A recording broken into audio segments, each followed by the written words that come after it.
Mechanic நீங்கள் கண்டிப்பாக வந்து இது பண்ணியே ஆகணும். ஒயிட் சிமெண்ட்டை மட்டும் பூசிடுங்க. எதனாலன்னு பார்த்தீங்கன்னா இப்போ வந்து பாருங்கள், ஒரு ஹையர் பிராண்டை மாட்டியிருக்காங்க கஸ்டமரு.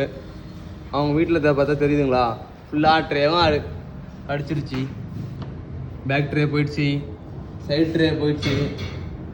பார்த்தீங்கன்னா வாட்டர் ட்ரேயில் பார்த்தீங்கன்னா பம்பில் வர இதே போயிடுச்சு. பார்த்தீங்கன்னா தெரியும்.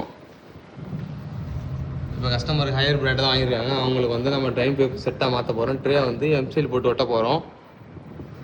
இந்த மாதிரி நெக்ஸ்ட்டு ப்ராப்ளம் வரக்கூடாதுன்னா ஃபஸ்ட்டு ஒயிட் சிமெண்ட் பூசுங்க மறக்காமல். டெக்னீஷியன் எல்லாம் அந்த ஒரு 5 நிமிஷம் ஆகாது, அதை மட்டும் பூசி விட்ருங்க.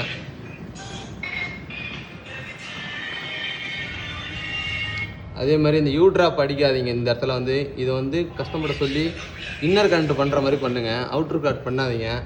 எதனால் பெனிஃபிட்னா வாட்டர் வாஷ் பண்ணாமல் ஒரு டைம் பிஞ்ச் ஆகிடுவாங்க. பார்த்தீங்கன்னா தெரியும் உங்களுக்கு. இது இந்த மாதிரி பண்ணாதீங்க. ஷார்ட்டாக பெனிஃபிட்ஸ் பண்ணாதீங்க. கஸ்டமர்கிட்ட இன்ஃபார்ம் பண்ணி இந்த மாதிரி பார்த்து பண்ணி கொடுங்க.